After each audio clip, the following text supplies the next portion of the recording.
Good evening to the best community on the internet. Thank you for being here once again, so that we can provide you with a dose of impactful experiences of encounters with the paranormal. I promise you won't regret clicking on this episode. We're going to start with a story that some of you have probably already heard, as it was recently shared a few days ago in the community's Facebook group. And of course, as soon as we read it, it caught our attention, and we knew we had to tell it on the show as soon as possible. So, we're about to begin. We hope you're in the best environment to listen to the following stories, with which we truly hope you don't feel identified. It's time to enter the following tales of the night.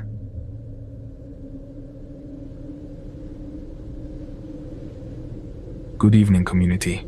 This is the first time I'm sharing a story. What I'm going to narrate happened just last year. I have 2 daughters, one 4 years old and one a year old. So this story takes place when the baby was just born, around 2 months old. It was in the middle of the night when all of this started. I don't have a sense of the time, but I suppose it was around midnight or deep into the early morning. Everyone in the house was sound asleep. In front of my house, there's a soccer field, and behind it, a cemetery.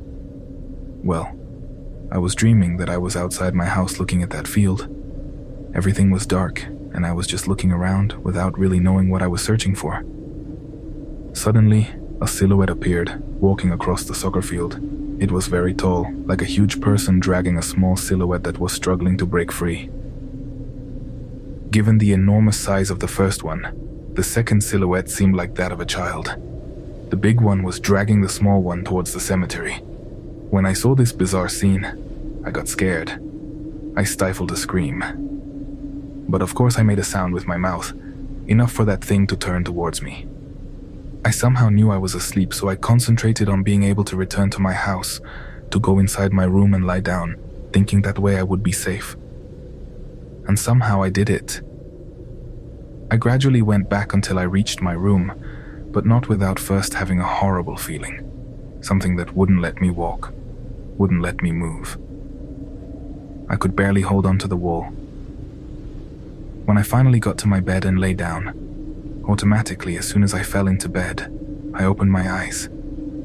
I had woken up, but that black figure, the one from my dreams that was in the field, was now there inside with us, in my room.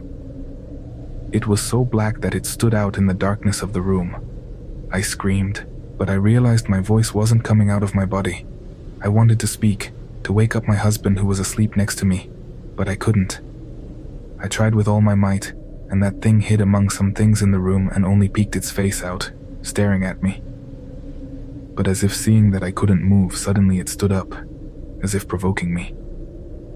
That figure was there, standing upright in my room.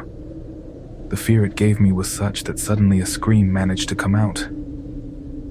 Enough for my husband to wake up, scared, looking all around, asking me what was happening. That thing hid again. My husband thought something was wrong with the baby who was between us, but I told him there was someone in the room, standing in front of the bed, and had just hidden. "It's there. It's there. Be careful, please," I told him, very scared, pointing to where I had seen that thing go. He told me there was nothing there, but I begged him to get up and check, and he finally did. He peeked behind where I saw that thing had hidden and then came back to bed. He told me to go to sleep, to calm down, that there was nothing there, to try to rest. And well, I fell asleep.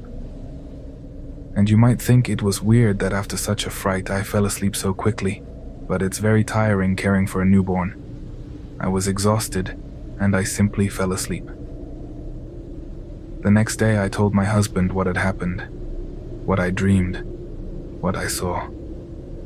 But he didn't say anything. Until weeks later, when I was telling some relatives at a gathering, he dared to say what he saw that night. He said that when I woke him up, when he went to check where I had pointed, he did see a huge thing hiding there, as if afraid of being discovered. But he didn't want to say anything. He knew full well that it wasn't something normal, so he didn't want to say anything so I wouldn't get even worse at that moment. And besides, What were we going to do? Run away? Try to attack that thing? Even so, I scolded him. I told him that if I saw it, and he saw it too, then I wasn't crazy, and I had spent the previous weeks thinking maybe I was. That had been something real. I know he doesn't lie. I know he wouldn't lie about something like that, especially if it was something that was so close to our baby. But the story doesn't end there. Or well, rather, I realized later that it had started before, even months before the baby was born. I was home alone with my other daughter when my husband came home from work after 11 p.m. And I remember that occasion well, even though he didn't tell me at the time what he had just seen outside.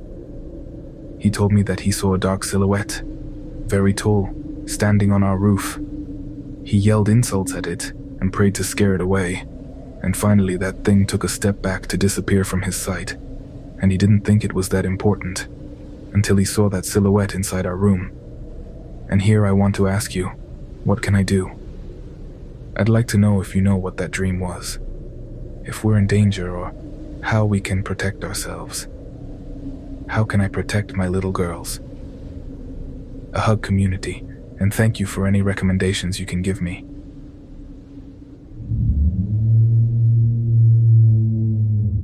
Let's continue, community, and we'll do so with another anonymous story, also from the community group. We know people over there really like it when they read a story, when they can chat with its protagonist and then hear it over here on the show. Although a lot of people later tell us, I think I've already heard that story. And it's just that sometimes when they read them in the group, in the community, they can imagine them with my voice, and it seems like they've already heard it. But no, we don't repeat stories, and when we do, you know it's for a reason and we let you know why. But anyway, let's move on to the next story, which is very different from the first one. I think they couldn't be more different, but I'm also sure you'll enjoy it. We continue.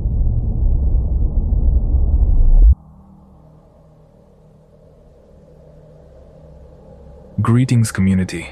I'm from Puerto Rico, and this is my first time sharing something with you. Here we have legends similar to many of yours in Mexico, like La Llorona, Duendes, even El Chupacabras, about which I told you an experience we had, but that will be another time. Today I'll tell you something more personal. That's why I decided to do it anonymously. I'm 32 years old, and this happened about 4 years ago. I don't remember the exact date, but I know my older son was still 4 years old, and my daughter was just a few months old. My husband and I had recently moved into our current home. We live on the ground floor of the building, while my husband's grandmother and uncle live upstairs.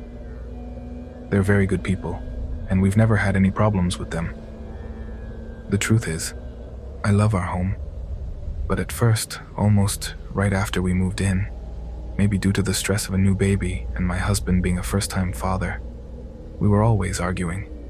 It was nonsense, nothing serious, but we both felt a lot of anger at times. At night, when the kids were asleep, we were calmer and talked calmly. We always apologized if we understood we were reacting badly to certain situations. But days went by, and we started arguing again over absolutely nothing. It was very frustrating. My hormones were still out of whack, as we say, and he felt a lot of anxiety over the baby.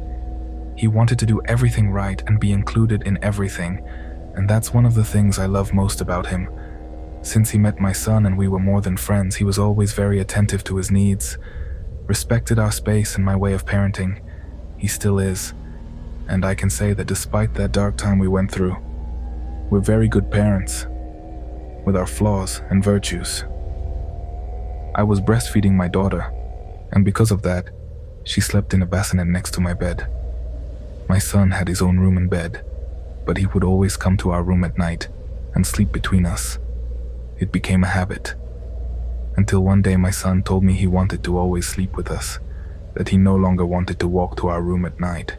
I asked him why, and he said he heard someone following him, that he heard footsteps behind him, and that's why he always came running. I felt horrible that he was going through something like that, and it's that I'm also extremely afraid. I told my husband. We decided he would sleep with us for several days. But the truth is, it was very uncomfortable for me. The bed wasn't that big, and I got up a lot in the middle of the night to feed the baby. One night we decided to move him to his room after he had fallen asleep. It pained me a lot, but I needed the comfort at that moment. But that night something happened that I will never forget. I was completely asleep when suddenly something made me get up. We always left the door open so my son could come in directly. But when I opened my eyes that night, I saw something coming toward me. I looked toward the door and I saw her. I saw a thin lady with short hair and very pale skin. She approached me so quickly that all I could do was get up and sit on the bed. Something touched my feet, and when I turned my eyes toward them, she was no longer there. It was my little boy. Everything happened very quickly, in a fraction of seconds, but I picked up my boy and held him. I woke up my husband. I was terrified, trembling, and he turned on the light and asked me what was happening. I explained to him. I told him there was a lady, that I remembered her face, an elongated face, a thin but large nose. An older woman, at least 60 years old. And it wasn't a dream. She had been following my boy. My husband hugged me, and my son lay down. He fell asleep. I didn't ask him anything because he didn't mention anything when he arrived. It was clear he was more asleep than awake. My baby kept sleeping despite the light and the voices. My husband closed the door and told me to try to rest, but I could barely sleep. That night, I heard something again while everyone was sleeping. The bassinet has a zipper that closes a mesh cover over the baby. I heard something opening it. I heard it slowly opening. I was hugging my son who was between us. My breathing stopped. I couldn't find a way to turn and face whatever was there. But I was a mother after all. So somehow I turned, got up and said out loud, "Only the light of God enters here." My voice was trembling, but I managed to open the bassinet and grab my baby. My husband got up again. I told him and he didn't question me about anything. Although the next morning he told me it could have been a suggestion, because of what had happened earlier. My son continues to sleep with us, since that wasn't the only thing that happened to us. On another occasion, my husband and I were arguing quietly in our room, while the kids were in the living room. We were both sitting on the bed, when my husband looked toward the door and said, "Leave, we don't want you here." Then he got up and walked to the door and yelled louder, "I told you to leave." At that moment, I was very confused. For a second I thought he was talking to my son, and I felt an anger I can't explain, and right at that moment, I'm not lying to you, the drawer of my nightstand opened completely on its own. My husband and I saw it. It opened, the anger disappeared in an instant, and then a terror came over me that made me start to tremble. I just thought again of that lady, and I asked my husband what he had seen. He said he saw a very tall, very dark shadow, and his only instinct was to tell it to leave. We ran to the living room to see the kids, and they were fine. Since then, nothing like that has happened again. Just a thing here and there, seeing shadows or hearing doors close. But when my husband and I feel like we're going to argue about something, I remind him, it's not us. It's them who want to see us like that. We shouldn't give them that satisfaction. Sometimes it's him who reminds me, and since then, we try to argue more calmly. What do you think of this experience, community? Sometimes I feel like there are lower spirits that want to see us do badly, that try their hardest to create discord in our homes, that they feed off of that. Don't you believe it? Don't you think it's possible?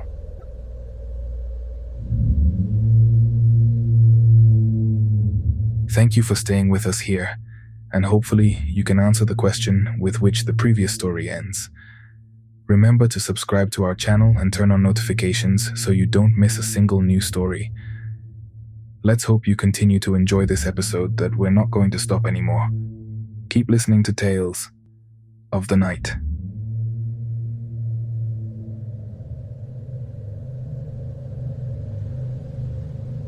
I grew up listening to the stories of my maternal grandmother, who was originally from one of the magical towns of Oaxaca, Santa Catarina Juquila. Between ghosts, enigmas, encounters with the devil, and processions of non-living beings, the afternoons were entertaining. My grandmother told me that despite not being on this physical plane, the people who love you at the time of transcending never abandon you. Good evening, community. This is the first time I'm posting something in the group. I'm originally from Oaxaca, from Juarez. I grew up in a house a few blocks from the Zócalo of the state capital. In those old colonial-style mansions that seem to hold mysteries that will never be discovered. My story is brief and not as terrifying as many I have heard or read here, but to me it seems like a final show of love. Please listen to my story. My grandmother had passed away approximately 6 years prior to the event I'm going to relate, and my dog, our faithful pet, had been euthanized a few months earlier. This was due to cancer they detected, something very strange in his shoulder. If they operated, they would have to amputate his leg, and he had always been an active dog. My parents thought it would be selfish to mutilate him, simply for the sake of wanting to keep him, of wanting to prolong his life, plus without even being certain that the cancer wouldn't come back after the operation.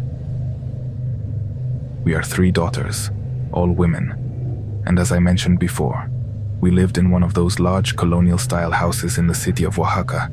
The property had belonged to my grandparents for many years, the product of hard work and leaving their respective towns of origin. We were spoiled girls who had been raised by absent parents due to their work, but who never neglected us, who gave us everything within their means. In that case, my 2 aunts, my mother's sisters, and my maternal grandmother played the role of housewives and caregivers. For family reasons, my aunts left the house. My mom was already retired, and with the goal of having that ideal, or rather normal family that we had never had, she had set herself the goal of building a house on the coast. She traveled regularly to see the process. So on one of those trips, with neither my aunts nor my grandmother there anymore, and with my sisters now older, they decided it was a good option to leave us alone at home. I suppose they trusted in the education they had given us and in the sanity they believed we had. It was a Saturday. My older sister, Elisa, had been at the computer since the morning. In those years, it was very fashionable to play chess online, and it had been her favorite activity for a few weeks. For her part, my sister, the middle one, Leah, had to turn in an assignment, but her computer was being serviced, as was the older sister's, so only mine remained, which was a desktop that she had been hogging all day. Around 11:30 p.m., my sister Leah couldn't take it anymore. Already annoyed, she asked Isa to please lend her my computer, since her assignment was quite lengthy, and she had to turn it in on Monday. She didn't want to stay up late. Elisa finally got up, and as many who have siblings will understand, that's when an argument began. Elisa and Leah were arguing over who was right, and I, being the youngest, was ignored despite being the owner of the equipment. And to clarify, I was lending it to Leah, and not to Elisa, and no one had worried about taking out the trash, and my mom would arrive that Sunday morning. We were in the middle of the fight when suddenly, in a way we still can't explain, from the back of the house, we heard something. We started to hear the sound of my grandmother's cane hitting the floor with each step. To explain, the house was large. To get from the kitchen, where my grandmother usually was, to the main entrance foyer, we had to cross an enormous patio, full of plants and poorly lit, especially at those hours of the night. Then we felt something between us, something in the middle of the 3 of us. You could sense the essence of my dog, you know, that kind of thing that those who have pets will understand, that connection between a pet and its guardian. When my little dog was alive and we were arguing, he would get in the middle and start barking, as if trying to stop the argument. And that's exactly what we felt, my dog being between the 3 of us, combined with the sound of the cane slowly advancing, and to top it off, with that unmistakable bark belonging to my pet. We stopped dead in our tracks, completely still. Our hearts began to race and somehow we started to cry. Disconsolate. The noises stopped. It was already past midnight. We understood after wiping our tears away that my grandma and my dog had never stopped caring for us. That despite having transcended, they were there with us to protect us. And at that moment, even to restore order. When the situation calmed down and we talked about it, we recognized that it wasn't fear that we felt. Rather, it was a longing for what we had in childhood that we were leaving behind, and to acknowledge that what my grandmother, or rather, my dear Mama Tita, as we called her, was true. When someone loves you, despite transcending, they never leave you or forget you. They're always there by your side to protect you, to guide your steps. More than 15 years after this event, I remember it as proof of love transcending death, and I have confirmed it even more in the last 2 years, in which I have consecutively lost two of my greatest loves, my mother and my sister Leah, to whom I tell this story. Since just like me, they love to listen to stories at night. Thank you for your attention, and I hope to one day be able to hear this little anecdote, or that you at least like it. Just like this one, I have many more stories that I have experienced in the last 2 years, and with which I prove that love finds no obstacles in death to continue making itself known.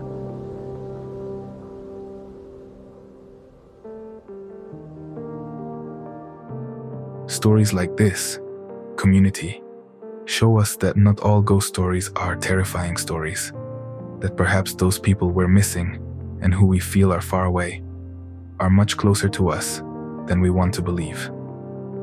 So today, at least today, we ask you to go to sleep with a smile.